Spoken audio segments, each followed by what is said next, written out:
Good evening. यहाँ पर live कर तो रही हूँ,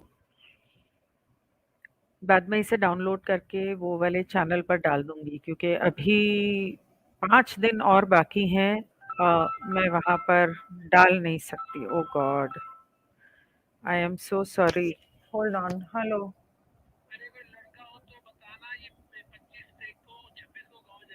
बहुत जल्दी बताया। ठीक है, अभी मैं लाइव पे हूँ, बाद में बात करती हूँ। ठीक। ऑलराइट। आई होप कि आपको आवाज़ आ रही है। ओके, मैंने यहाँ पर वो यूट्यूब की एक सेटिंग होती है वो नहीं की है। एक सेकंड मैं ज़रा फटाफट कर लूँ क्योंकि जनरली बाकी के मेडिटेशन वीडियोस में ऐसे सेट करती हूँ that they are available for kids, के बच्चे भी वो देख सकें और कर सकें। तो उसमें कमेंट नहीं कर सकते। तो सारे मेडिटेशन वीडियोस इस चैनल पर उस तरह से होने की वजह से हो सकता है कि ये भी वो लोग रोक दें। मैं तो नन, तो ये मुझे एडिट करना पड़ेगा, नॉट मेड फॉर किड्स, तभी आप इस पे कमेंट कर पाएंगे। ओके, नाउ आई थिंक आप लोग कमेंट कर पाएंगे। या ओके, सो लेट्स स्टार्ट। मेरी आवाज़ आ रही है तो बता देना, नहीं आ रही है तो भी बता देना।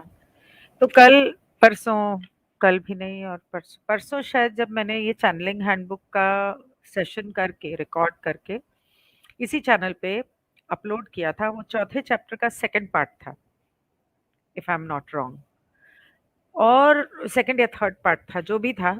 तो उसके अंदर बेसिकली ये समझा रही थी कार्ला कि कैसे आपके चैनलिंग के लिए ये ज़रूरी है कि आपकी कुंडलिनी खुल जाए या आपके चक्रास बैलेंस्ड हो। कुंडलिनी खुलने से ज़्यादा मेन ज़रूरी ये है कि आपके चक्रास बैलेंस्ड हो।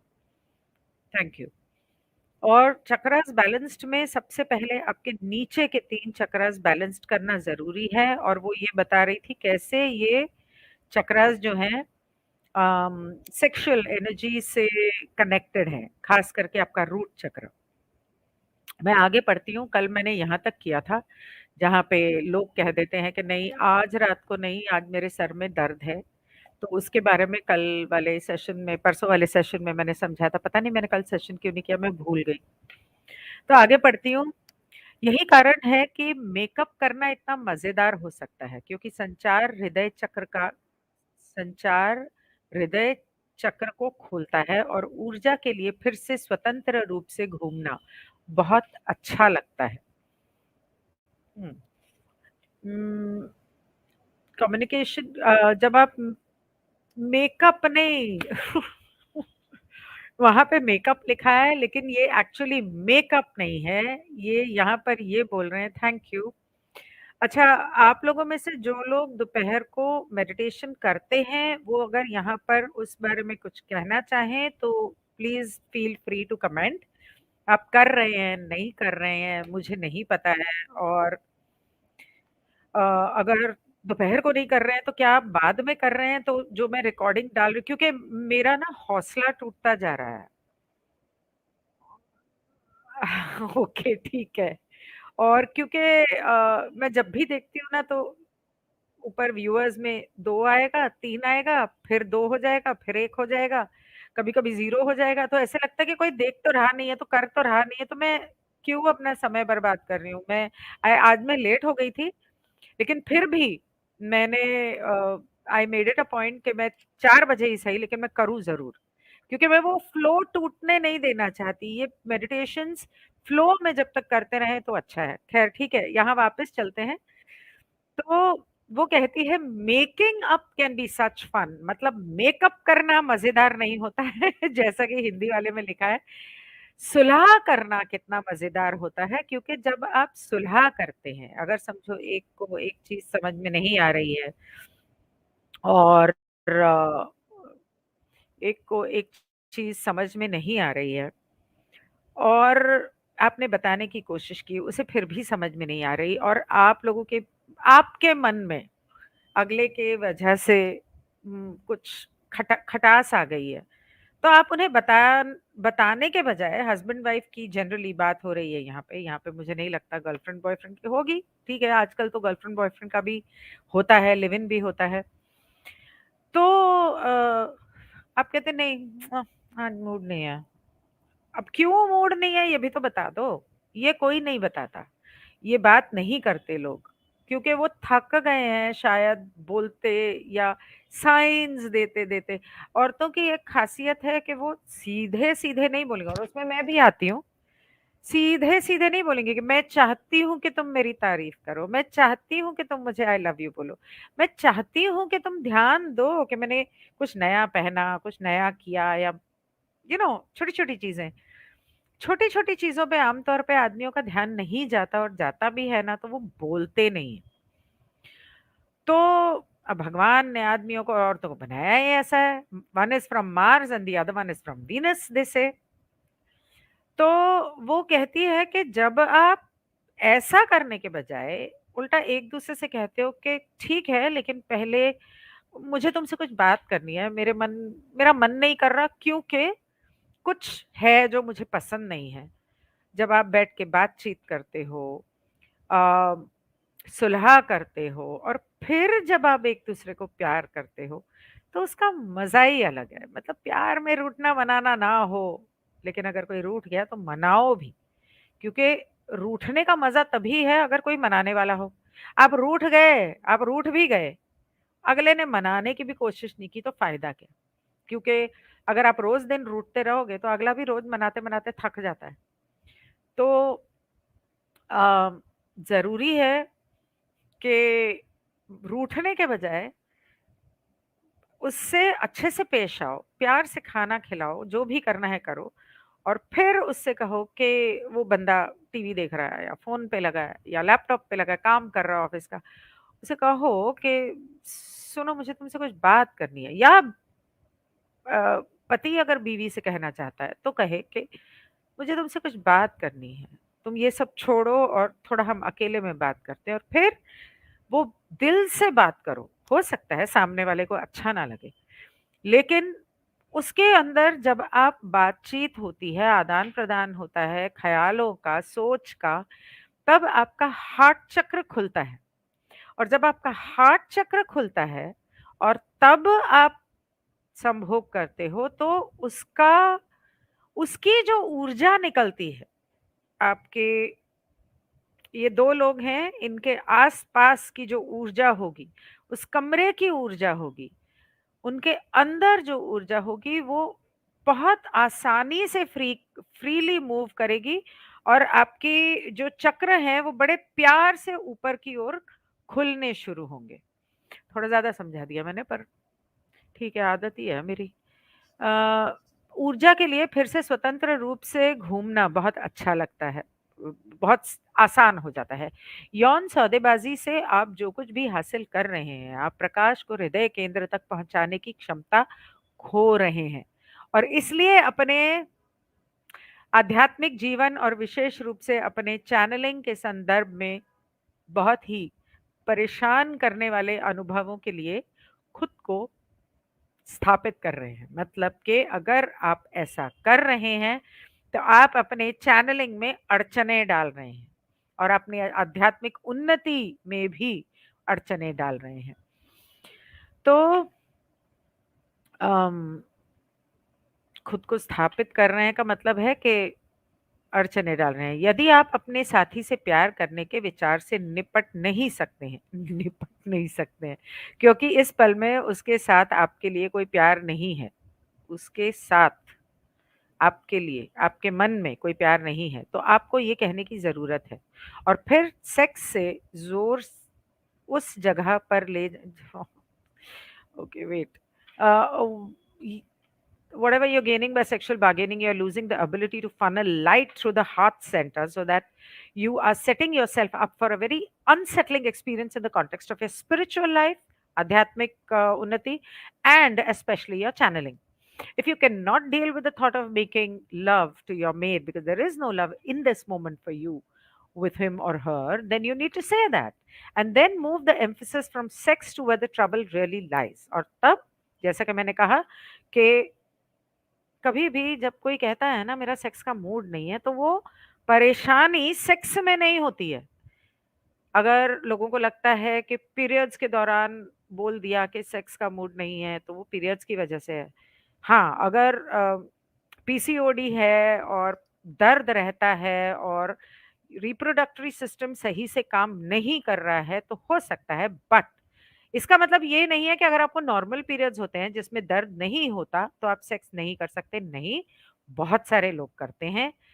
अगर आप प्रेग्नेंट भी हैं तो भी बहुत सारे तरीके हैं सेक्स करने के और करते हैं, और करने में कोई खराबी नहीं है, बल्कि करते रहना चाहिए नॉर्मली, ऑफ कोर्स, जानवरों की तरह नहीं। तो असल मुद्दा क्या है कि असल मुद्दा सेक्स नहीं है। ऐसा नहीं है कि फलानी बंदी या बंदे को ये है कि मुझे सेक्स नहीं करना है, नहीं नहीं, सेक्स करना है, लेकिन सेक्स के लिए जो एक्साइटमेंट आनी चाहिए मन में वो नहीं आ रही, क्योंकि तुम्हारी हरकतें ऐसी है। कौन सी हरकतें ऐसी है? फलानी 1 2 3 4 5, ये हरकतें ऐसी, मुझे ये अच्छा नहीं लगता, तुम थोड़ा ऐसा ना करोगे तो मेरा मन करेगा तुमसे प्यार करने का। It's not about cold sex, यहाँ पे वो एक वन नाइट स्टैंड की या फ्लिंग की बात नहीं कर रही हूँ। तो अगर आपको ऐसा लग रहा है कि इस वक्त आप उसके साथ प्रेम संबंध नहीं करना चाहते, क्योंकि इस समय पर आपको प्यार महसूस नहीं हो रहा है, तो सेक्स से थोड़ा सा हटा के ना पहले जो मुद्दा है उस पर आओ। आमतौर पे ऐसे हालात में आप कोई बहाना बना देते हो, लेकिन असली मुद्दा ये है कि या तो आपका जो पार्टनर है वो बहुत चिपकू है, यो आपको आपके ऊपर वो क्या कहते हैं, सोल प्रोप्राइटरशिप करना चाहता है कि नहीं ये तू मेरी है, तूने किसी और की तरफ देखा कैसे, उस बंदे ने तेरी तरफ देखा कैसे, अबे उस बंदे ने देखा, उसमें मेरी क्या गलती, मुझे तो पता भी नहीं वो देख रहा है, इस तरह की चीजें। या अगर आपको लगता है कि आपका जो पार्टनर है वो आपको इग्नोर कर रहा है, आप पे ध्यान नहीं दे रहा है, क्योंकि औरतों के लिए ये बहुत जरूरी है कि उनका पार्टनर उन पे ध्यान दे। तो और इग्नोर करके वो आप दोनों के बीच में एक एक दूरी स्थापित कर रहा है। या तो ईदर डिस्टॉर्शन, दोनों ही वजह से, या कोई बहुत ज्यादा चिपकू है या कोई बहुत ही ज्यादा स्पेस देता है। अच्छा तुम जा रही हो, हाँ ठीक है जाओ, मैं तो अपना काम कर रहा हूँ, मैं तो अपने फोन पे लगा हूँ, मैं तो अपना टीवी देख रहा हूँ। अरे पूछ तो ले भाई कि किसके साथ जा रही है, कब आएगी, जाते हुए थोड़ा एक गले लगा ले, किस कर ले कि आई विल मिस यू, जल्दी आना। जाए तो कभी एक फोन या मैसेज कर देना, कब तक आ रही हो, क्या कर रही हो, एंजॉय कर रही हो कि नहीं। ईदर वेज, लड़की भी लड़का भी, दोनों के ऊपर ये बात लागू होती है। दोनों का ही असर जो है वो एक सा ही होता है कि आप अपने पार्टनर से खुद, पार्टनर के और अपने बीच में एक दूरी महसूस करते हैं, और आम तौर पे सेक्स को मुद्दा बनाते हैं जताने के लिए कि मैं नाराज हूं। क्योंकि अगर आपने happy Holi, oh right, happy Holi to everyone, तो बॉम्बे में तो कल होली हो गई एक्चुअली, इसीलिए मैंने कल सेशन नहीं किया। मैं तो अकेली थी, होली होली तो नहीं खेली, पर बैठ के मैंने एक साउथ इंडियन फिल्म देखी, उसका नाम था यशोदा, और उसका सब्जेक्ट मुझे बड़ा इंटरेस्टिंग लगा, सरोगेसी, सरोगेट मदर। और पता चला कि वो फिल्म पूरी तरह से पॉलिटिकल नेक्सस विथ चाइल्ड, बच्चों को जो नए नवजात बच्चों को चुरा लेते हैं या अबॉर्शन कर देते हैं और फिर उनका इस्तेमाल करते हैं ये हॉलीवुड बॉलीवुड के स्टार्स को जवान दिखाने के लिए, उसके ऊपर था। तो इट वाज वेरी एनलाइटनिंग। तो उसके अंदर पूरी तरह से नहीं, काफी हद तक समझाया गया था कि कैसे ये सब मिले हुए होते हैं। खैर, तो मैं वो देखती रही तो इतनी एनग्रॉस हो गई कि मैं भूल गई। तो so happy Holi to everyone. So आगे बढ़ती हूँ, तो वो कहती है कि आमतौर पे खाना परोसते वक्त बीवी नहीं बोलेगी कि मैं आपसे नाराज हूँ। बोलना भी नहीं चाहिए, बंदे को ढंग से खाना तो खा लेने दो।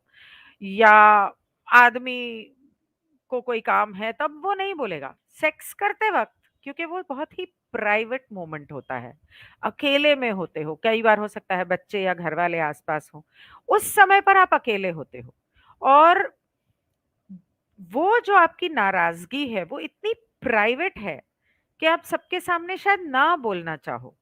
तो आप उस समय पर अपने दर्द-ए-दिल का इज़हार करने का मौका ढूँढते हो या उस मौके को इस्तेमाल करते हो। तो ये आम तौर पे बहुत सारी औरतें करती हैं, आदमी भी करते हैं वैसे।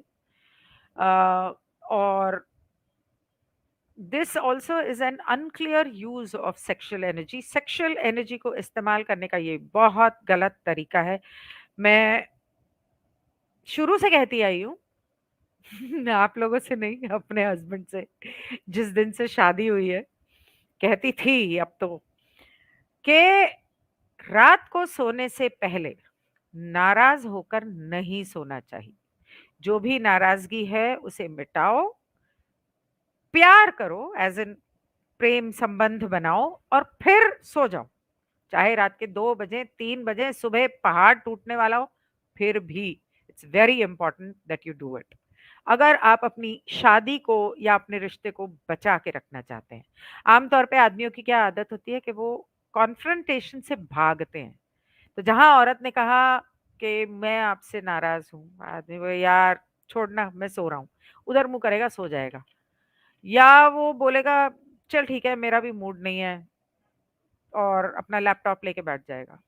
कि इसलिए नहीं कि उसका मूड नहीं है, इसलिए कि कुछ आदमियों को उनको पता है कि मेरी गलती है, सुनना नहीं चाहते हैं, ईगो आता है बीच में या बोलते हैं यार अब ये लड़ेगी, माहौल खराब होगा, ते पहले ही सुबह से बॉस ने दिमाग खराब कर रखा है, अब छोड़ मुझे बात ही नहीं करनी, मुझे सेक्स ही नहीं करना, ये हो जाता है।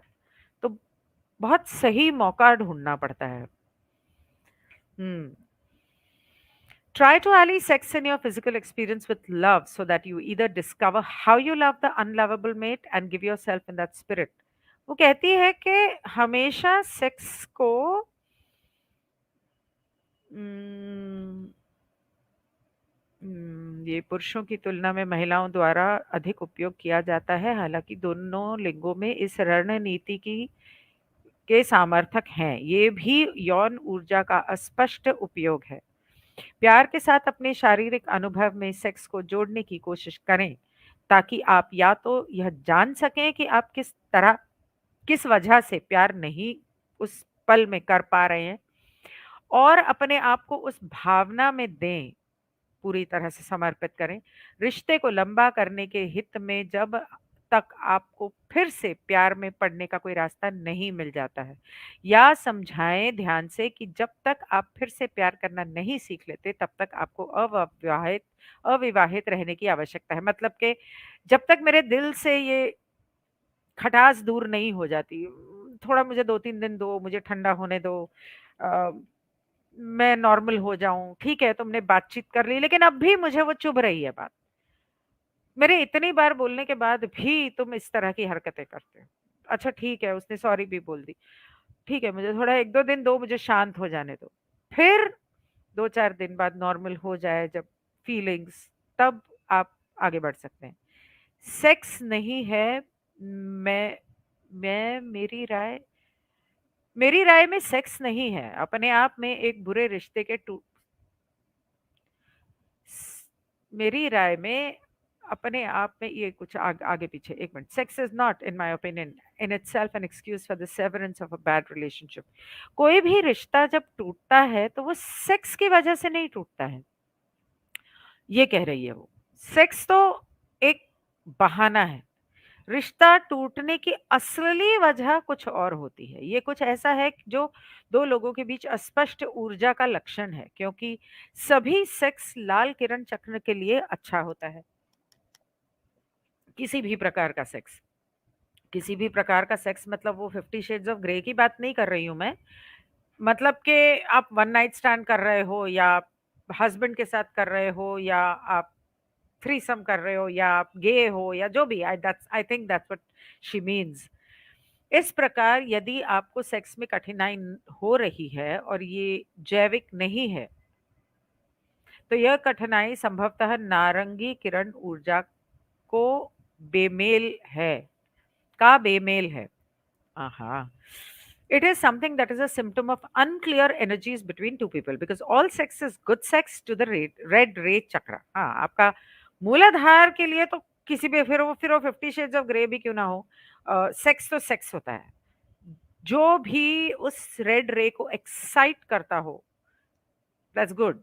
Thus, if you're having difficulty with sex and it is not organic, कि आपका खुद से मन नहीं कर रहा है, that difficulty is likely a mismatch of orange रे एनर्जीज। वो दिक्कत जो आपका मन नहीं कर रहा सेक्स करने का, उसका आपके मूलाधार से कोई लेना देना नहीं है, उसका आपके नारंगी सोलर प्लेक्स सॉरी सेक्रल चक्र से, मणिपुर चक्र, स्वाधिष्ठान चक्र से लेना देना है, वहां पर कठिनाई है। अपने यौन जीवन में बिना शर्त प्यार के आदर्श की, बिना शर्त के, बिना प्यार के आदर्श की, बिना शर्त के प्यार के आदर्श की और बार बार मुड़ने की अत्यधिक अनुशंसा की जाती है। बार बार मुड़ने की, turning again and again to the ideal of unconditional love in your sexual life is highly recommended। वो कहती है कि अच्छा, कि अपनी सेक्सुअल लाइफ में अपने प्यार में शर्तें मत लगाओ कि तुमने ये किया तो मैं सेक्स नहीं करूंगी, वो किया तो मैं सेक्स नहीं करूंगी, ये नहीं कर रहे हो तो मैं नहीं करूंगा, वो नहीं कर रही हो तो मैं नहीं करूंगा, ऐसा वैसा। सेक्स को सेक्स रहने दो, उसको अलग रहने दो, उसको, अगर आप चैनलिंग करना चाहते हो, अपने चक्र खोलना चाहते हो, तो सेक्स को अलग रखो। क्योंकि अगर आप उस रास्ते से चलते हो कि बिना किसी शर्त के आप सेक्स करने के लिए, अ, अ, अम, हाउ डू आई से दिस, राजी हो, तो आपका मूलाधार और आपका नारंगी मतलब स्वाधिष्ठान, मतलब कि लाल और नारंगी, ये दोनों चक्र जो हैं वो ठीक तरह से चलते रहेंगे। तो आप स्पष्ट लाल और नारंगी किरण को कंपन कर रहे हैं और ऊर्जा तब समय पर ऊपर की ओर बढ़ रही है। तो उससे आपकी ऊर्जा ऊपर की ओर बढ़ रही है, आगे की ओर बढ़ रही है। सभी महत्वपूर्ण ग्रीन रे हृदय चक्र, ये आपका लक्ष्य है। सबसे महत्वपूर्ण आपका लक्ष्य है कि आपकी एनर्जी आपके हार्ट चक्र तक पहुंचे। आप प्रकाश के मार्ग को बाधा रहित बनाना चाहते हैं ताकि वह पूरी ताकत से हृदय चक्र तक पहुंच सके और उसे पूरी तरह से सक्रिय कर सके। जिन लोगों ने लास्ट एपिसोड इस चैप्टर का नहीं देखा, उनको बता दूं कि उस लास्ट एपिसोड में उसने कहा है कि चक्र को ऊपर करने के लिए सिर्फ सेक्स ही एक रास्ता नहीं है। ये कोई ज़रूरी नहीं है कि आपको ऐसा करने के लिए सेक्स करना है। आप मेडिटेशन भी कर सकते हैं, आप योगा भी कर सकते हैं, आप बहुत सारी चीज़ें कर सकते हैं, अपने रेड और ऑरेंज रे को एक्टिवेट करने के लिए। लेकिन हाँ, सेक्स एक शॉर्टकट ज़रूर है, लेकिन उसका तौर तरीका उसने यहाँ पर बताया है कि आम तौर पे वो ब्लॉक क्यों हो जाता है। क्योंकि रा की दुनिया में या आगे के डायमेंशंस में आप एक के साथ सेक्स करते हो या 100 के साथ करते हो या 1000 के साथ करते हो, उससे कोई फर्क नहीं पड़ता है। Absolutely not. हालांकि उस किताब में ये लिखा था, लॉ ऑफ वन के रा ने कहा था कि हालांकि क्रिएटर को अच्छा लगता है अगर आप एक के साथ रहो, लेकिन किसी वजह से अगर ऐसा ना हो और आपको मतलब करना पड़े किसी और के साथ, किसी वजह से हो जाए, तो क्रिएटर आपको कोई सजा नहीं देने वाला है कि हाँ इस लड़की ने ऐसा कर लिया, इस बंदे ने ऐसा कर लिया, इसको नरक में डाल दो। नो। हाँ, आपने चीट किया तो वो अलग चीज हो जाती है, किसी का दिल दुखाया तो वो अलग चीज है। आप प्रकाश के मार्ग को बाधा रहित बनाना चाहते हैं ताकि वह पूरी ताकत से हृदय चक्र तक पहुंच सके और उसे पूरी तरह से सक्रिय कर सके। ग्रीन रे सक्रियण प्राप्त करने में आपका सबसे बड़ा सहयोगी स्पष्ट और बिना शर्त प्यार पाने का आपका उत्साह और इच्छा शक्ति है। ग्रीन रे सक्रियण प्राप्त करने में आपका सबसे बड़ा सहयोगी स्पष्ट और बिना शर्त प्यार पाने का आपका उत्साह और इच्छा शक्ति है। प्रेम और ज्ञान की तो हमारा तो कासा है, कहाँ से खुलेगा ग्रीन रे? अच्छा, प्रेम और ज्ञान की सदा शुद्ध, मतलब वैक्सीनेटेड और अनवैक्सीनेटेड तो मतलब अब दो पार्टी हो गई हैं। वैक्सीनेटेड बहुत कम है, अनवैक्सीनेटेड हैं सारे। प्रेम और ज्ञान की सदा शुद्ध बोध की साधक की इच्छा से सृष्टिकर्ता की ऊर्जा रीढ़ की हड्डी के साथ ऊपर की ओर खींचती जाती है। मैं जरा इसे इंग्लिश में पढ़ लूं भाई। This is your goal. You very much want to make the path of light free from obstruction so that in full force it may reach the heart chakra and activate it fully. इसका मतलब ये नहीं है कि आपकी light सिर्फ आगे से चलती है, आपकी लाइट आगे से और पीछे से दोनों तरफ से चलती है और कुंडलिनी आपके पीछे होती है जहां से वो ऊपर चढ़ना शुरू करती है आमतौर पे आपके स्पाइन के चारों तरफ। ग्रीन रे को आपके हार्ट चक्र को एक्टिवेट करने के लिए सबसे ज्यादा ये जरूरी है कि is your enthusiasm and will to seek clear, के आप शुद्ध बिना शर्त का प्यार ढूंढें या पाएं या करें, ताकि आपके बाकी चक्र भी एनलाइटन हो जाएं। The energy of the creators pulled upwards, तो ईश्वर की रचेता की जो ऊर्जा है वो आपके क्राउन चक्र से नीचे से ऐसे सारी ऊर्जा को खींच रही है ऊपर। तो आपके रूट से, आपके स्वादिष्टान से, आपके मणिपुर तक और फिर हार्ट तक इस तरह से आगे बढ़ेगी अगर नीचे के चक्र खुले होंगे। Ever purer realisations of love and wisdom, जैसे जैसे आप शुद्ध प्रेम और ज्ञान की ओर बढ़ेंगे वैसे वैसे आपकी ऊर्जा खुलती जाएगी। It is in the deep intention of the meditator and in conscious intention to a lesser degree that the will to seek is honed. ये आपके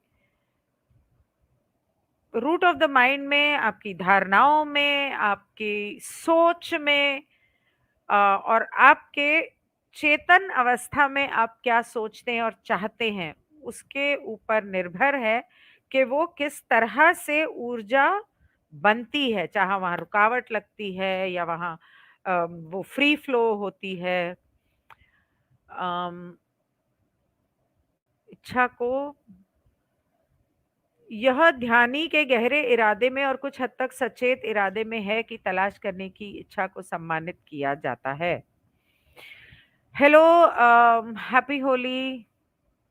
Oh, I didn't know Ganpati was also here. Manthan, hi. Gita, hi.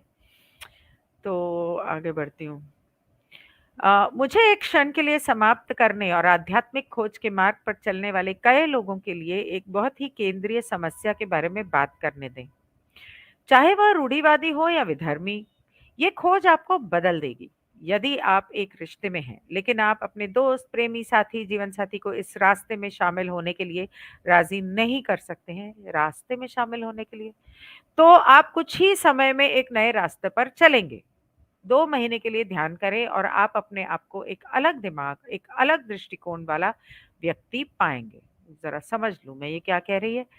Take a moment to square off and talk about a very central problem for so many people who have started off the path of spiritual seeking, कि अगर आप आध्यात्मिक उन्नति की तरफ चल पड़े हैं लेकिन आपका साथी, आपका पार्टनर, हस्बैंड, वाइफ जो भी है वो ऐसा नहीं करना चाह रहा है, तो ये जो मैं आपको कहने जा रही हूँ ये इस आपकी सोच को बदल देगी। अगर आप एक रिश्ते में हैं, वो पति पत्नी है या कोई भी है, आप शादी नहीं हुई, आप माँ बाप के साथ रहते हैं, आप चाहते हैं पर माँ बाप नहीं चाहते या भाई बहन नहीं चाहते, तो आप उन लोगों को मना नहीं सकते कि तुम ऐसा करो, या अगर वो आपका लवर या हस्बैंड है या बीवी है, आप उनको ये नहीं कह सकते कि नहीं मुझे सेक्स इसलिए करना है क्योंकि मेरा रूट चक्र खुले।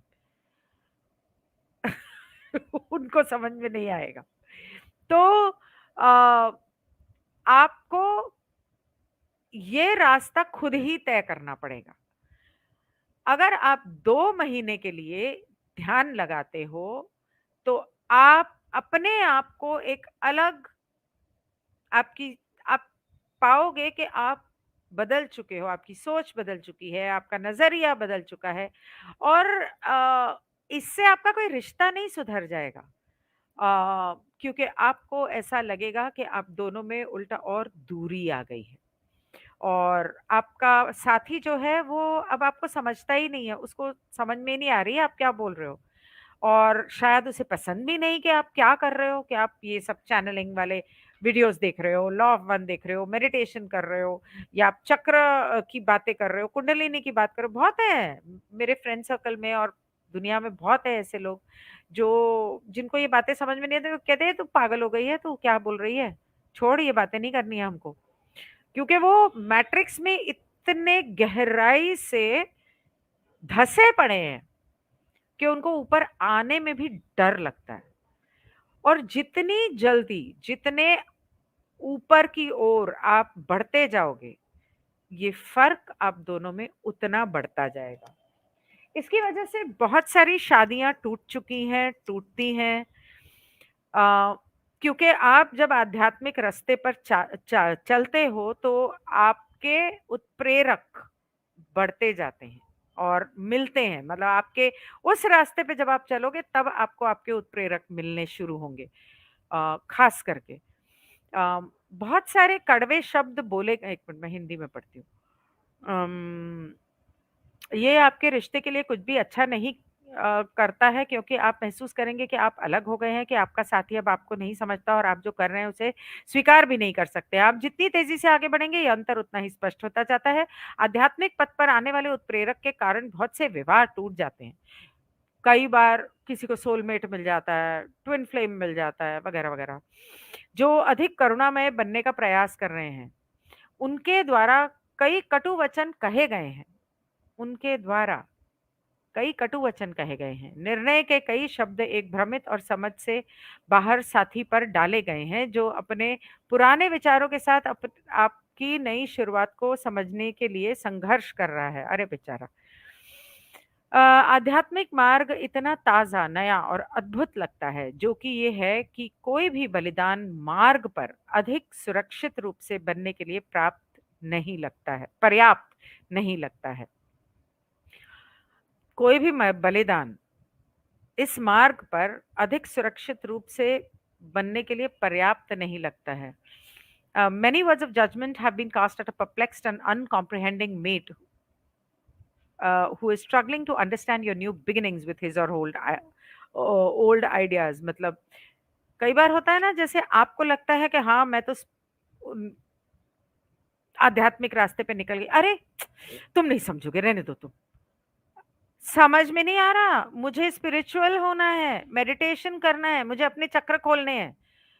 तुम्हें ना कभी अक्कल नहीं आने वाली, तुम जाओ ना, तुम तो इसी मैट्रिक्स में बैठे रहोगे। अब जब आप स्पिरिचुअल की रास्ते पे निकले, अध्यात्म के, और फिर सामने वाले को नहीं समझ में आ रहा है, आपने प्यार से समझाने की कोशिश की। कई बार ऐसा वक्त आता है जब आपके मुंह से भी ऐसी चीजें निकल सकती हैं, हो सकता है आप किसी का दिल दुखा दो। अब सामने वाला आपको समझने की कोशिश कर रहा है, या आपको अपने तरफ, अपने उस पार लाने की कोशिश कर रहा है कि तू कहाँ जा रही है, आध्यात्म रास्ते पे वापस आ जा इस दुनिया में। तो इसीलिए ग्राउंडिंग बहुत जरूरी होती है। तो ऐसे बहुत बार होता है कि आप किसी का गलती से दिल दुखा देते हो। अ, ये जो रास्ता है ये इतना नया और सुनने में और बहुत सुंदर लगता है, लेकिन इस रास्ते पर जितने भी बलिदान दिए जाएं वो कम हैं, और इसी वजह से बहुत सारे रिश्ते खत्म हो जाते हैं। अम, दोनों के मन में बहुत सारी घुटन होती है, फ्रस्ट्रेशन होती है, पैदा होती है, और who wonder despite words to others whether the right decision was really made, और वो हमेशा यही सोचते रह जाते हैं जैसे कि, और इतने सारे रिश्ते समाप्त हो जाते हैं, अधूरे रह जाते हैं, हमेशा के लिए दोनों पक्षों के लिए निराशा का स्रोत बन जाते हैं, जो दूसरों को शब्दों के बावजूद आश्चर्य करते हैं कि क्या सही, वास्तव में सही निर्णय किया गया था। मेरे ख्याल से मुझे यहाँ रोक देना चाहिए 35। अच्छा चलो, आई कैन मूव अहेड। हाय दीप्ति। यदि आप इस स्थिति में हैं तो निस्संदेह आप असहज हैं, और मैं उस असुविधा की वैधता को कम नहीं करना चाहती।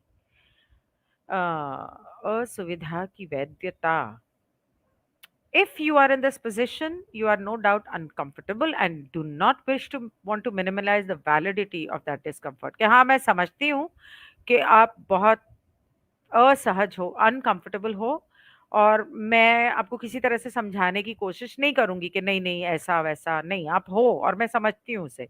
हालाँकि मेरी मानवीय राय में अब अपना सिर रखने और चीज़ों को आपके लिए उपलब्ध सबसे बड़े दृष्टिकोण से देखने का एक अच्छा समय अब अपना सिर रखने और चीज़ों को आपके लिए उपलब्ध सबसे, however in my human opinion now is a good time to keep your head, oh 1 minute, battery, keep your head and try to see things from a largest perspective available to you। मतलब सिर रखने नहीं, वो basically कह रही है कि अपने दिमाग से काम लो, ग्राउंडेड रहो, और मेरे नज़रिए से मैं ये कहने की कोशिश कर रही हूँ कि हर चीज़ को ना एक एक अलग नज़रिए से भी देखने की कोशिश करो, और अपने नज़रियों को जितना चौड़ा कर सको ना, कि ऐसा भी हो सकता है, ऐसा भी हो सकता है, ऐसा भी हो सकता है, कि कोई बात नहीं, उन लोगों को समझ में नहीं आ रही है, कोई बात नहीं। जब वक़्त आएगा तो समझ जाएँगे, तो थोड़ा-सा सब्र भी रखो। There may be a lot riding on this decision in terms of your responsibilities and commitments. हो सकता है कि इस वक़्त आपकी जो ज़िम्मेदारियाँ हैं, आपके जो कमिटमेंट्स हैं, आपने शादी कर ली, आपके बच्चे हैं, वो सब भी आपको अपनी ज़िम्मेदारियाँ पूरी करनी है। उनको आप बीच में तो नहीं छोड़ सकते कि, जैसे मैंने परसों एक वीडियो देखा था सद्गुरु के बारे में, जिसमें बताया था उसकी बीवी कैसे जल्दी मर गई थी, और सद्गुरु ने कहा कि उसने मोक्ष पा लिया, और जिसने वीडियो बनाया वो कह रहा था कि उसका मर्डर कर दिया गया। तो वो कह रहा था कि जब उसको बीवी को पता है कि मेरी बच्ची अभी छोटी है, तो अपनी ज़िम्मेदारी को बीच में आधा छोड़ के वो कैसे अपने शरीर को छोड़ेगी। तो इस तरह बहुत बार होता है कि हम लोग सब इस तरह के अ कमिटमेंट्स में, रिश्तों में फँसे हुए हैं, ज़िंदगी में फँसे हुए हैं, माँ-बाप ने ज़बरदस्ती शादी कर दी है, तो अब शादी भी निभानी पड़ेगी। बच्चे नहीं होते तो चलो आप छोड़ सकते हो, कि पति कर लेगा दूसरे से शादी, छड्डो परे। लेकिन बच्चे हैं, तो बच्चों की ज़िम्मेदारी तो बहुत बड़ी ज़िम्मेदारी होती है, और उसे ऐसे बीच में छोड़ना, या माँ-बाप की ज़िम्मेदारी, वो नहीं किया जा सकता। तो वो कहती है कि अगर आपने शादी की है, तो आपने एक कॉन्ट्रैक्ट किया है, सोल कॉन्ट्रैक्ट किया है। तो इस वक़्त उसे एक बिज़नेस कॉन्ट्रैक्ट समझ के चलें, और मैं जानती हूँ कि ग्रुप में बहुत सारे ऐसे लोग हैं, लॉ ऑफ वन का जो हमारा ग्रुप है रा का, उसमें बहुत सारे ऐसे लोग हैं जो इस मुश्किल से गुज़र रहे हैं, क्योंकि उन्हें अचानक ऐसे घर वालों से बहुत अलग-अलग महसूस होने लग गया है। दम घुटने लग गया है, मन कर रहा है कि बस मैं यहाँ से निकल जाऊँ, मेरा अपना करता है। तो लेकिन आपने एक कॉन्ट्रैक्ट किया है, आपने एक ज़िम्मेदारी ली है, और उसको निभाना पड़ेगा। आपने जो कॉन्ट्रैक्ट किया था कि आप ऐसे करोगे, ये करोगे, वो करोगे, इस शादी वाले इस पूरे इसमें जो धरती के ऊपर है और कहीं पर भी नहीं, सिर्फ़ तीसरी घनत्वता में है, ना पहली में, ना दूसरी में, ना चौथी, 5वीं, छठी किसी में नहीं, सिर्फ़ तीसरी में है, और वो भी धरती के ऊपर इसलिए है कि वो नेगेटिव जो डार्क फ़ोर्स एनर्जी है, उसने इंसानों को बाँधना चाहा, मेरी हिसाब से।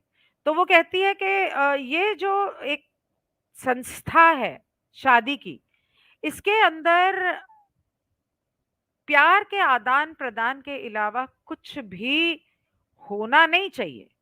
इसमें सिर्फ एक दूसरे के लिए प्यार होना चाहिए।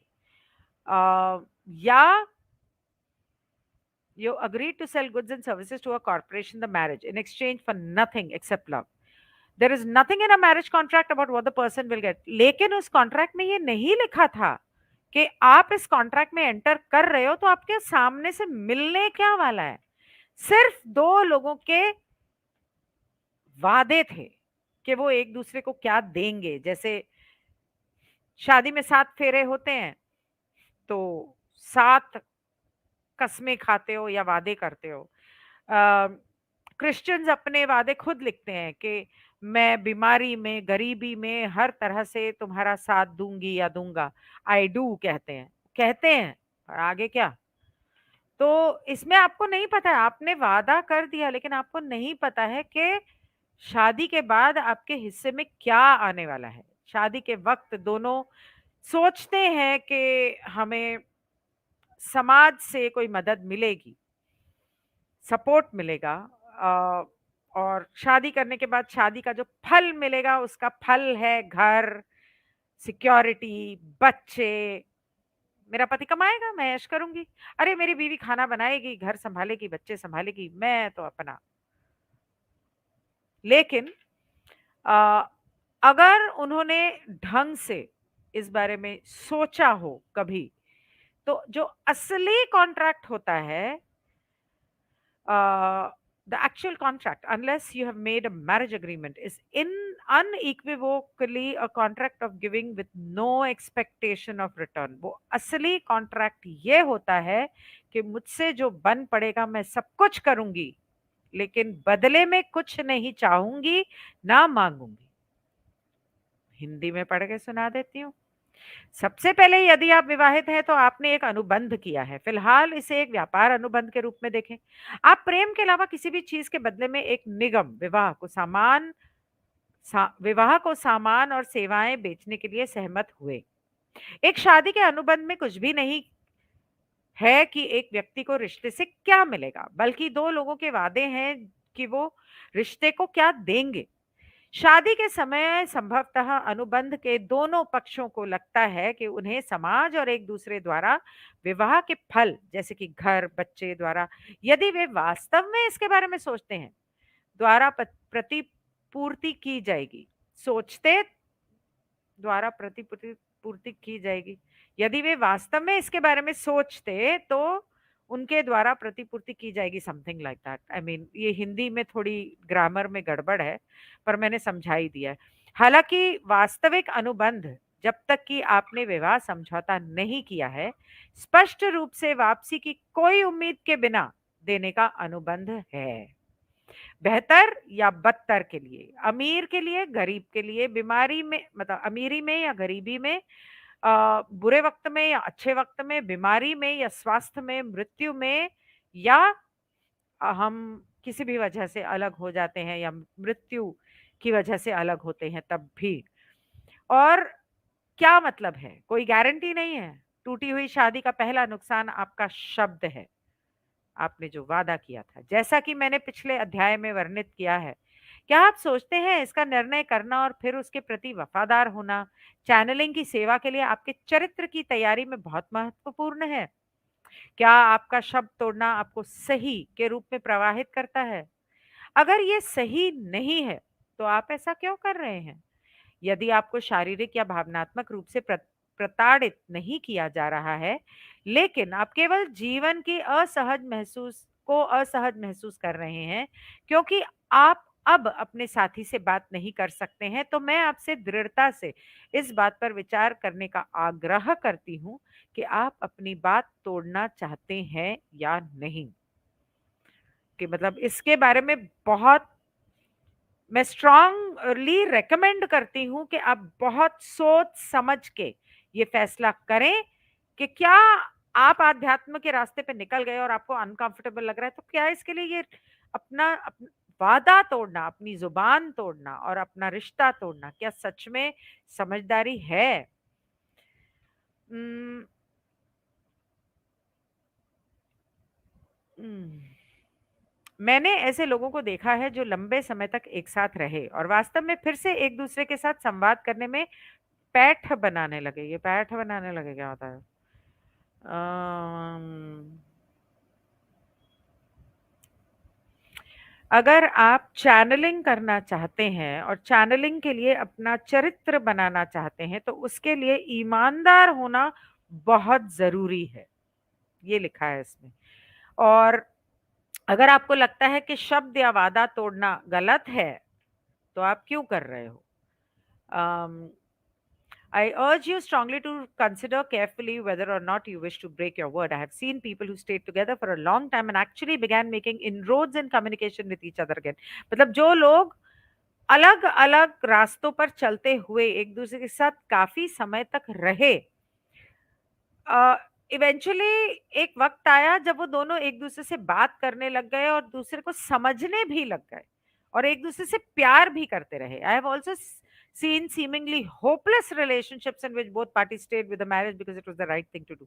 और मैंने ऐसे भी रिश्ते देखे जिसमें एक्चुअली उस रिश्ते में कुछ भी नहीं रह गया था और दोनों एक-दूसरे के साथ सिर्फ़ इसलिए रहे कि वो उनको लगा कि ये सही है। मतलब छोड़ देना गलत है। It is true that the two couples that I have in mind both are unhappy in their personal relationships और ये दोनों जो हैं, एक जो अलग हो गए, अलग होने के बाद दोस्ती हुई, मतलब वहां ऊपर मुझसे थोड़ी गलती हुई, उन्होंने बोला कि who stayed together for long time. हाँ, नहीं, नहीं, मैंने गलती नहीं की, मैंने सही बोला, जो हू स्टेड टुगेदर, जो बहुत सा समय के लिए साथ भी रहे और एक-दूसरे से बात भी करने लग गए बाद में और वो जो साथ रहे सिर्फ़ इसलिए कि यही सामाजिक तौर पे सही है, ये दोनों कपल्स जो हैं, मैं जानती हूँ कि बहुत नाखुश है अपनी ज़िंदगी से। लेकिन ये भी सच है that each of the two has, because they have made peace with the primary relationship, developed tremendously strong and helpful activities on other levels. वो नाखुश होते हुए अपनी जिंदगी में वो एक मैंने ऐसे प्रतीत होने वाले निराशाजनक रिश्ते भी देखे हैं जिनमें दोनों पक्ष शादी के साथ रहे क्योंकि एक ये सही बात थी। ये सच है कि मेरे मन में जो 2 जोड़े हैं वे दोनों अपने निजी संबंध में नाखुश हैं। हालाँकि जब ये सच है कि हालाँकि ये भी सच है कि दोनों में से प्रत्येक ने प्राथमिक संबंधों के साथ शांति बना ली, मतलब सब्र करके बैठ गए। अन्य स्तरों पर ज़बरदस्त मजबूत और सहायक गतिविधियों का विकास किया है। मतलब कि उन्होंने उसमें सब्र कर लिया, वहाँ पे अपने मन को समझा लिया, लेकिन और चीज़ें करने लग गए जिनसे जिससे उन्हें खुशी मिले। जैसे कोई सोशल ग्रुप जॉइन कर लिया, कोई art classes, dance classes join कर ली या फ्रेंड्स बना लिए या जो भी, और एक अधिक शक्तिशाली व्यक्ति बन गए हैं।